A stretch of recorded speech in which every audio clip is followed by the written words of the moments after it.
नमस्कार, मैं गौरव पालीवाल, कैमरामैन भूपेंद्र लोहार के साथ आप देख रहे हैं राजसमंद एक्सप्रेस। आज हम आ चुके हैं एक ऐसी प्रतिभा के पास जिन्होंने बहुत ही कम समय में, अल्प समय में अपनी भाषा के बलबूते पर, अपनी प्रतिभा के बलबूते पर एक अलग पहचान बनाई है। जी हाँ, हम बात कर रहे हैं जिगीषा जोशी की, जो कि मूलतः नादवरा की निवासी हैं। स्वागत है जिगीषा जी राजसमंद एक्सप्रेस में। बहुत बहुत धन्यवाद। आज हम आपसे कुछ सवाल जवाब करने यहाँ आए हैं।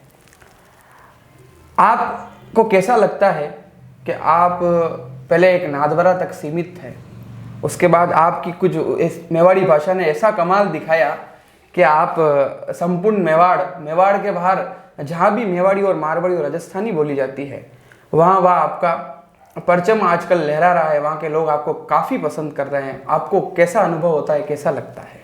बहुत अच्छा लगता है, क्योंकि कितने सारे लोग फ़ोन करते हैं, फ़ोन पे बधाइयाँ दे रहे हैं और लोग मिलने के लिए आ रहे हैं। हमारे घर के अंदर भी लोग काफ़ी मिलने के लिए आ रहे हैं। हमारी जितना भी पूरा परिवार है वो एकदम गर्व से मुझे बोलता है कि हाँ, आपने बहुत कुछ अच्छा कर लिया है। तो मुझे बहुत अच्छा लगता है कि सब लोग पसंद कर रहे हैं। और एक्चुअली छोटे बच्चे जो हैं वो लोग मेरी वीडियोस को कॉपी करके मुझे सेंड कर रहे हैं, तो वो चीज़ मुझे सबसे बेस्ट लगती है। और हर एज ग्रुप देख रहा है, उस चीज़ का भी मुझे बहुत अच्छा लगता है कि छोटे से लेके बहुत छोटा, मतलब 2 साल के बच्चों से लेके बहुत बुजुर्ग लोग तक वो भी देख रहे हैं मेरे वीडियोज़ को। तो मुझे बहुत बहुत अच्छा लगता है। बहुत अच्छा लगता है। आपने बच्चों की बात की तो सवाल बच्चों से उठाते हैं। आपने मेवाड़ी भाषा को प्रोत्साहित करने में काफ़ी अभी आप योगदान दे रही है, लेकिन आपको पता है कि ये जो क्षेत्रीय भाषा है वो आजकल विलुप्त तो होती जा रही है। इस भाषा के मुकाबले अंग्रेजी का दबदबा हिंदी से भी ज़्यादा दिखाई दे रहा है। आपको क्या लगता है कि यह भाषा बच्चों को घर में बोलनी चाहिए या नहीं बोलनी चाहिए, बाहर भी बोलनी चाहिए, नहीं बोलनी चाहिए? बिल्कुल बोलनी चाहिए। और क्योंकि मैं एक स्कूल में भी पढ़ा रही थी, मेरा इंटर्नशिप चल रहा था, तो वहाँ पे मैंने बहुत सारे लोगों को ऐसे देखा था कि वो छोटे बच्चे को जब मेवाड़ी में वो बोल रहा होता तो टीचर ही उसे बोलता था कि नहीं बोलनी है, मेवाड़ी नहीं बोलनी है, वो गंवार लगता है। और इस तरह से ये चीज़ें बहुत ज़्यादा बोली जाती है अपने यहाँ पे। तो वो चीज़ गलत है, क्योंकि हम अपनी आइडेंटिटी को ख़त्म कर रहे हैं खुद से। और जो हमारी जो डिग्निटी होनी चाहिए, हमको रेस्पेक्ट करना चाहिए हमारे जो कल्चर है उसको, और उसको हम रेस्पेक्ट नहीं कर पा रहे हैं। जैसे कि मेरा जो एज है वो एज ग्रुप नहीं जानता कि गेरू क्या होता है, आरास क्या होता है। उन्हें त्योहारों के गीत नहीं पता, त्योहार क्यों मना रहे हैं वो नहीं पता, बस वो क्रिसमस मना रहे हैं। और सारे वेस्टर्न कल्चर को पूरी तरह से हम लोग, मैं ऐसा कह सकती हूँ कि मानसिक तौर पर हम अभी भी उस चीज़ के गुलाम ही हैं। चाहे हमको ऐसी आज़ादी मिल गई हो, लेकिन बाकी जगह पे हम उनको सिर्फ कॉपी किए जा रहे हैं, हम ट्रेंड के पीछे भागे जा रहे हैं। और एक्चुअली इंग्लिश जो है वो एक फैशन की चीज़ हो गई है। जब हम इंग्लिश बोल रहे हैं तब ऐसा लगता है कि इंटरव्यू में भी इंग्लिश वाला पहले सेलेक्ट होगा, हिंदी वाला बाद में सेलेक्ट होगा, तो जबकि वो हमारी मातृभाषा है। और चाहे कुछ भी हो जाए, मातृभाषा तो हमारी ऐसी है कि ये जो मेवाड़ी है वो ही हमको, माँ भली कैसी भी हो, अनपढ़ हो या कुछ भी हो, माँ तो माँ होती है। तो वो उसकी इज्जत हमें खुद ही रखनी चाहिए। बिल्कुल। आपने कहा माँ तो माँ होती है, मेवाड़ी अपनी मातृभाषा है, तो इस मातृभाषा को विलुप्त होने से बचाने के लिए हमें क्या कदम उठाने चाहिए आपके अनुरूप, बताइए। जैसे अभी जैसे नई शिक्षा नीति है जो आई है ना, उसके अंदर ऐसा कहा गया है कि छोटे बच्चों को लोकल भाषा में पढ़ाना है। वो चीज़ एक अपने आप में एक चीज़ है कि वो इस भाषा को आगे बढ़ाएगी। और मैं भी यही चाहती हूँ कि फैमिलीज जो हैं वो कम से कम छोटे बच्चों को ये नहीं बोले कि मेवाड़ी नहीं कहनी है, मेवाड़ी नहीं बोलनी है। मैं चाहती हूँ छोटे बच्चे कनेक्टेड रहें अपनी रूट्स से, ताकि वो आगे जाके जो हमारी भावी पीढ़ी जो आने वाली है उसको ये चीज़ बता सके कि मेवाड़ी हमारी ऐसी भाषा है। और जिस तरह से मेरे वीडियो लंदन में और यहाँ पे लोग देख रहे हैं, तो उन्हें काफ़ी खुशी मिलती है कि काफ़ी सालों बाद सुन रहे हैं। तो ये कोई बहुत ही खुश होने की बात नहीं है, शर्म की बात है कि हमें यहाँ पे इतनी सालों बाद में वो मेवाड़ी सुन रहे हैं, मेवाड़ के होकर। और बहुत सारे बच्चे मुझसे सबटाइटल्स मांग रहे हैं मेवाड़ी के, तो ये भी बहुत शर्म की बात है कि मेवाड़ में होके आप मेवाड़ी नहीं जानते, राजस्थान से होके आप राजस्थानी नहीं जानते, तो बहुत बुरी बात है। तो मेरा ये है कि घर से शुरू होनी चाहिए। जैसे मेरी माँ हमेशा मुझसे मेवाड़ी में ही बात करती है, हम हिंदी में उनको रेस्पॉन्स करते हैं, लेकिन उन्होंने ही सिखाया है और अभी मैं जो कर रही हूँ उनकी वजह से पूरा। अच्छा, श्रेय आप टोटल अपनी माता जी को देते हैं? मेरी मम्मी को ही जाता है। अच्छा, आपका एक नाम काफी प्रचलित है इस समय, मेवाड़ी बाई। यह नाम आपको सर्वप्रथम किसने दिया था और कब दिया था? जब शुरुआत चल रही थी इन सब की, तो 20,000 या 10,000 कुछ ऐसे ही मेरे फॉलोअर्स बढ़े थे, और उस टाइम पे मनीष पालीवाल जी के साथ में मेरा पहला इंटरव्यू हुआ था। अच्छा। प्रातः काल से। अच्छा। उन्होंने मुझे ये नाम दिया था मेवाड़ी बाई, और मुंबई में है वो अभी, और उन्होंने ही मुझे सबसे पहले इससे पूरा इस नाम के थ्रू इंट्रोड्यूस करवाया था लोगों को। तो अब वो नाम ट्रेंडिंग हो चुका है, अब वही चल रहा है। यह नाम वाकई में बहुत प्रसिद्ध हो चुका है। अब मेवाड़ी बाई अगर छोटे से छोटे बच्चे को भी पूछा तो बता देगा कि जिगीषा जोशी का नाम है। आप में एक अच्छी नायिका का गुण है, आप जो कंटेंट सोशल मीडिया पे बनाकर डालते हैं, हम ये जानना चाहते हैं कि आप में ये एक्टिंग का कीड़ा कहाँ से आया? मेरे जो पापा हैं वो रंगकर्मी हैं। अच्छा जी, और वो NSD के स्टूडेंट भी रहे हैं। क्या बात है। तो उनके वो करते हैं वो थिएटर्स, अभी उन्होंने छोड़ा है क्योंकि अभी रिटायर हो चुके हैं। तो अभी उन्होंने थिएटर को छोड़ा है, लेकिन फिर भी कहीं ना कहीं उनसे अभी तक जुड़े हुए हैं। तो ये तो चीज़ मुझे विरासत में मिली है कि मेरे पापा करते थे तो मैं करती हूँ, और मैं करती हूँ, मेरा भाई भी करता है, तो हम सब जुड़े हुए हैं उस चीज़ से। तो छोटा वाला भाई भी इसमें रुचि रखता है? वो इसमें रुचि रखता है। अच्छा, अब आपसे एक अलग सवाल पूछना चाहता हूँ कि आपके परिवार और जो करीबी जन हैं, जब आपने शुरुआत में जब ये जो कार्यक्रम चालू किए थे, आपने ये कंटेंट बनाना चालू किया था, तब उनकी क्या प्रतिक्रियाएं थी और अब क्या प्रतिक्रियाएं? शुरुआत में तो ऐसा था कि मैंने भी कुछ सोच के नहीं डाला था कि इतना कुछ मुझे मिल जाएगा। मैंने जस्ट एक फन के लिए वो डाला था कि एक रीजनल लैंग्वेज के अंदर एक चल रहा था, और सडनली मैंने खुद के रीजनल लैंग्वेज, नेटिव लैंग्वेज के अंदर वीडियो को डाला और वो वायरल हो गया। लेकिन फिर उसके बाद में मेरे फैमिली का कुछ आने लगा कि ठीक है, ये यहाँ तक ही सीमित रखना, इसे अपना प्रोफेशन मत बना लेना और इस तरह से। लेकिन अब जब उससे जब बहुत ज़्यादा होने लगा है और उनको लोग कहने लगे हैं कि जिगीषा आपकी फैमिली की है, तो अब उनका ऐसा लगता है कि वो बोलते हैं हाँ नहीं, अब बीएड करने की भी जरूरत नहीं, अब इसी में ही जा। क्या बात है। मतलब नजरिया लोगों का बदल गया है। हाँ। इस नजरिए के ऊपर भी एक क्वेश्चन है कि कुछ ऐसे लोग थे जो एक समय में आपके बहुत बड़े आलोचक हुआ करते थे और आपके अब वो प्रशंसक हैं, उन लोगों के बारे में आपकी क्या प्रतिक्रियाएं हैं, आपकी क्या राय है? ऐसा है कि मैं तो खुश ही हूँ कि ठीक है, मेरे जितने भी जो एनिमीज थे वो अभी मेरे एकदम फैंस हो गए हैं। और अभी मैं जो लोग मुझे नहीं पहचानते थे, तब जब मेरे साथ में स्कूल में कुछ मैटर हुआ और उन सब चीज़ों के चलते वो मुझे कभी कभी पसंद नहीं करते थे, लेकिन उसके बाद से अब उनका है कि मैं उनकी चाइल्डहुड फ्रेंड हूँ, मैं उनकी बेस्ट फ्रेंड हूँ। और अभी मैं काफ़ी खुश हूँ कि वो मुझसे जुड़ रहे हैं, वापस आ रहे हैं, और अब वो चाहते हैं कि वो मुझसे मिलें, मेरे साथ में हैंग आउट करें बाहर और घूमें मेरे साथ में। तो मैं खुश ही हूँ, लेकिन एक होता है इंसान बदल जाते हैं जी। तो वो आपके साथ सिर्फ तब होंगे जब आप कुछ बन चुके होंगे। तो ये बात तो है ही है, दुनिया की यही रीत है। हाँ, कि आप जब कुछ भी नहीं होंगे तो वो आप डिस्क्रिमिनेशन आपको फॉलो हो तो वो तो करता ही है हमेशा ही। बिल्कुल सही करें। एक हमारे दर्शक आपसे ये जानना चाहते हैं कि आप मूलतः नाथद्वारा के ही निवासी है या कहीं और के हैं? नहीं, मैं नाथद्वारा से ही हूँ। मेरे पापा कूरत से हैं, लेकिन मैं यहीं पे हूँ, मैं यहीं पे रह रही हूँ जब से मेरी पढ़ाई भी इधर ही हुई है, तो मैं नाथद्वारा से ही हूँ। आपने कहा था कि आपके जीवन में एक मोड़ आया था, हमें भी सूत्रों के हवाले से खबर मिली है कि आपने एक समय पे खुदकुशी करने की कोशिश की थी। आपने ऐसा कदम उठाने की कोशिश क्यों थी? ऐसा था कि समाज के अंदर एक्सेप्ट होने के लिए हम कुछ चीज़ें ऐसी करते हैं जो हम नहीं करना चाहते हैं।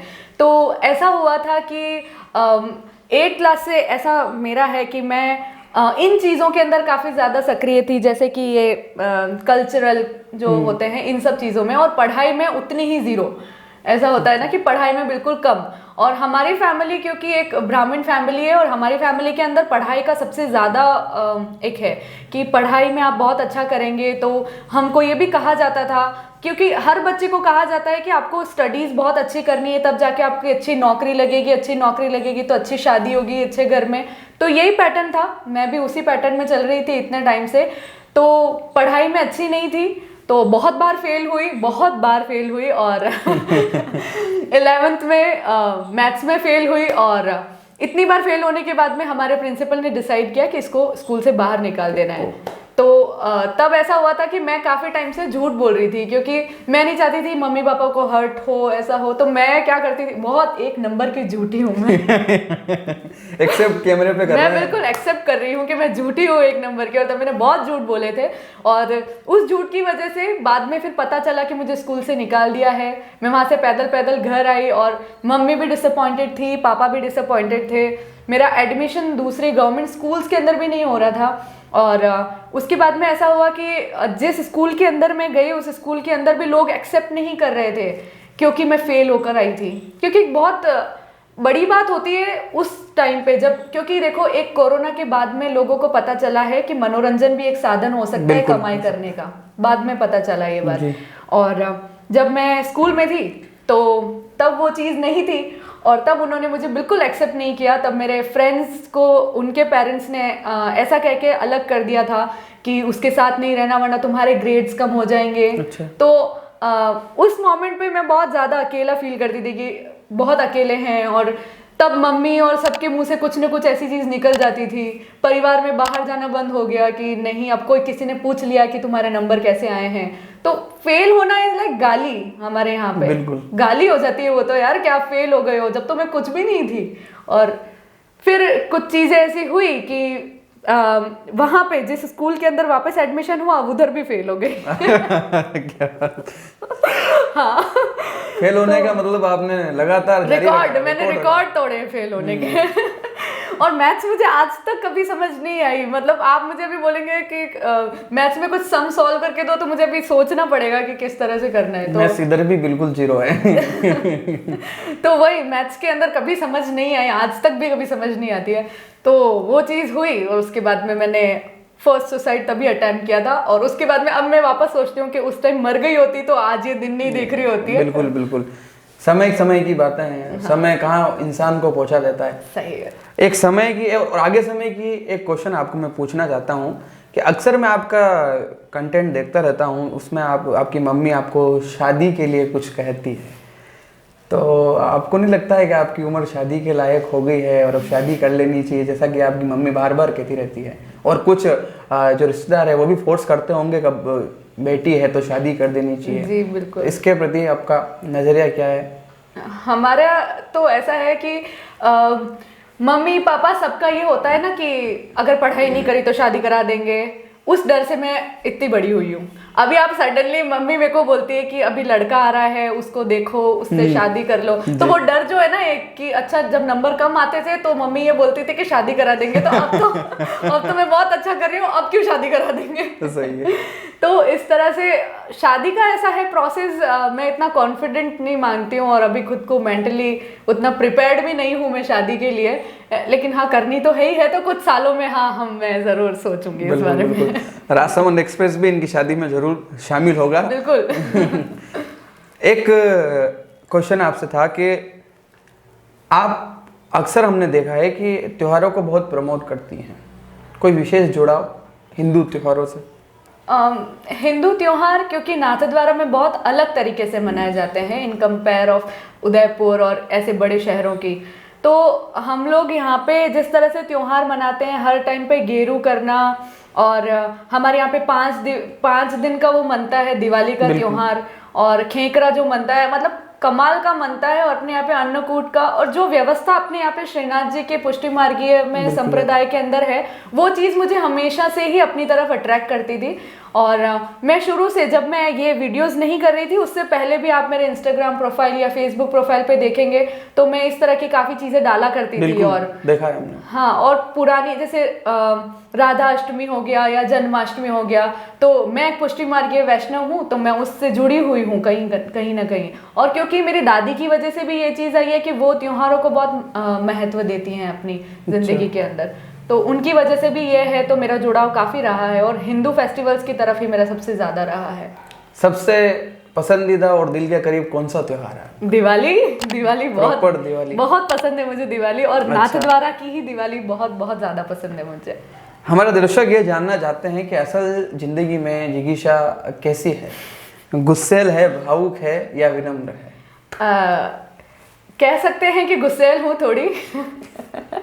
हाँ मैं हूँ, मुझे बहुत जल्दी गुस्सा आ जाता है। और हाँ, मैं जितनी हैपनिंग उधर दिख रही हूँ मैं उतनी भी नहीं हूँ। और मेरी मम्मी भी वैसी नहीं है, जैसा मैंने उन्हें बता दिया है वीडियो के थ्रू, वो बहुत शांत है। और हमारी एक छोटी सी फैमिली, वो बहुत ही अंदर एकदम चुप रहने वाली फैमिली है, जो बाहर अभी मेरी वजह से ऐसा दिख रहा है कि वो बहुत ही बातें करने वाली और खुश रहने वाली ऐसी फैमिली है। पर हमारी एकदम normal basic middle class family है। और वैसी ही मैं भी हूँ कि मतलब गुस्सा करना और ये सब तो देखो सबके अंदर होता ही है, तो मुझ में काफ़ी थोड़ा ज़्यादा ही है। अच्छा, जब आप भीड़ से हटके कुछ अलग करना चाहते हैं तब समाज का आपके प्रति क्या नजरिया रहता है? समाज अपने हम लोगों को, हम जैसे लोगों को, मेरे जैसे लोगों को कम से कम एक्सेप्ट नहीं करता है। कि कुछ ही दिनों पहले की बात है, उन्हें ऐसा लगता है, जैसे सोच भी तो थोड़ी बहुत मैटर करती है यहाँ पे। वहाँ पे चीज़ ये है कि मेवाड़ी बोल रहे हैं तो मेवाड़ी में आप है ना स्त्रियों का अपमान कर रहे हैं मेवाड़ी बोल के, जबकि अपमान नहीं है वो, मैं रियलिटी बता रही हूँ वीडियोज़ में। और उन्होंने जिस तरह से मेरी फैमिलीज और इन सब ने बोला है कि ये सब करने से शादी नहीं होती है, ऐसी बहू को कौन ले जाना चाहेगा अपने घर में जो इस तरह के वीडियोस बनाती हैं। अच्छा। तो क्योंकि मेरे वीडियोस में काफ़ी रियलिटी भी होती है जी, तो वो चीज़ है कि भाई उन्हें बुरा लगता है कि नहीं, हमारे ये घर में नहीं चलता, हम ब्राह्मण्स हैं और हमारे घर में ये वाकई नहीं चलता। मेरे पापा को भी काफ़ी प्रॉब्लम फेस करनी पड़ी थी इस चीज़ के लिए। और मैं खुशनसीब हूँ कि वो मुझे सपोर्ट कर रहे हैं अभी, तो मैं इस चीज़ पे बढ़ रही हूँ, वरना अकेली में होती तो शायद इतना आगे नहीं बढ़ पाती मैं। जी हाँ, आपने कहा अकेली में होती तो इतना आगे नहीं बढ़ पाती। एक क्वेश्चन वहीं से निकालते हैं, आपको आपकी प्रतिभा को पहचान कर आपको पहला मंच किसने प्रदान किया था, हमारे दर्शक को बताइए। मुझे पहला मंच मेरे कॉलेज के अंदर दिया था और मेरी मैम है एक, विनीता राठौड़ नाम है उनका। अच्छा। तो वो मेरी बायो टीचर हैं और वो मुझे तब वहाँ पे बहुत ज़्यादा फोर्स करती थी स्टेज पे चढ़ने के लिए, क्योंकि वो जानती थी कि मैं किस तरह से क्लास के अंदर ही किस तरह से एंटरटेन करती हूँ। तो उन्होंने मुझे सबसे पहला डिबेट कंपटीशन और इस तरह से, और उस साल मैंने 26 अवार्ड जीत के उनका रिकॉर्ड तोड़ दिया था। क्या बात है, 26 अवार्ड बहुत बड़ी बात होती है। जैसा आप अभी ठाकुर जी की दया से आप कहते हैं कि श्रीनाथ जी की कृपा से आप चल रहे हैं, आने वाले 5 सालों में जिगीशा अपने आप को कहाँ देखती है? मैं अभी तक तो मेरा सिर्फ यही है कि मैं एक बहुत अच्छी अध्यापिका होंगी आगे, और मैं चाहती हूँ कि टेराकोटा आर्ट को मैं आगे लेकर जाऊँ। और अच्छा, क्या बात है। हाँ, मेरा है कि मोलेला आर्ट, क्योंकि वो भी एक कल्चर का हिस्सा है, हमारी फोक आर्ट है, ख़त्म होती जा रही है। तो मैं चाहती हूँ कि मैं इसको आगे बढ़ाऊँ और इसको आगे लेकर जाऊँ। मेरा अगला कदम यही रहेगा कि मैं आगे एक वर्कशॉप स्टार्ट करने वाली हूँ, तो उसमें टेराकोटा आर्ट को सिखाया जाएगा, आगे उनको सेल किया जाएगा। तो ये सारी चीज़ें मैं शुरुआत करने वाली हूँ, तो देखते हैं अभी 5 सालों के अंदर मैं वहाँ से भगवान की दया पे पहुँच जाऊँ। बिल्कुल, हमारी शुभकामनाएं आपके साथ हैं। अंतिम सवाल आपसे, सवाल तो क्या, हमें एक बात पता पड़ी है कि आप एक अच्छी नायिका तो है ही, हम सभी देख रहे हैं, आप मेवाड़ी में धूम मचा रहे हैं, सोशल मीडिया पे धूम मच रही है आपके नाम की। लेकिन हमें किसी ने बताया आपके फ्रेंड सर्कल में ही कि आप नायिका के साथ अच्छी गायिका भी हैं। तो हम चाहते हैं कि हमारे दर्शकों के लिए कुछ पंक्तियाँ आप गुनगुनाएं। बिल्कुल। मेरा एक पुष्टि मार्गीय कीर्तन का एक छोटा सा पैराग्राफ है, एक पद है, वो मुझे बहुत ही ज़्यादा प्रिय है, तो मैं वही चीज़ सुनाना चाहती हूँ। मोहन अति ही सुजान, परमा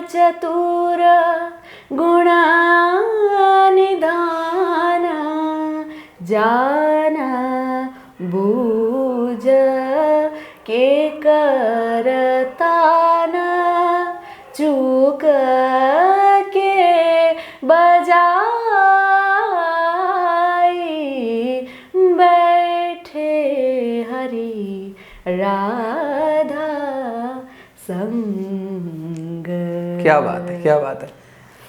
जैसे ये गा रहे थे मुझे अनुभव हुआ कि मैं कहीं पुष्टि मार्गी परंपरा वाले मंदिर द्वारकाधीश श्रीनाथ जी मंदिर में बैठा हूँ और साक्षात ठाकुर जी इनके कीर्तन का श्रवण कर रहे हैं। बहुत बहुत धन्यवाद आपका। इन्होंने इनके ज़िंदगी के तमाम पहलुओं से हमें रूबरू कराया। जो जो हमने इनसे प्रश्न पूछे सारे उत्तर इन्होंने हमें प्रदान किए। आप हमें अपने कमेंट के माध्यम से ज़रूर बताइए कि आपको मेवाड़ी बाई यानी कि जिगीशा जोशी का यह इंटरव्यू कैसा लगा। आप हमसे जुड़े रहिए, हमारे चैनल को सब्सक्राइब जरूर कीजिए और देखते रहिए राजसमंद एक्सप्रेस। धन्यवाद। धन्यवाद।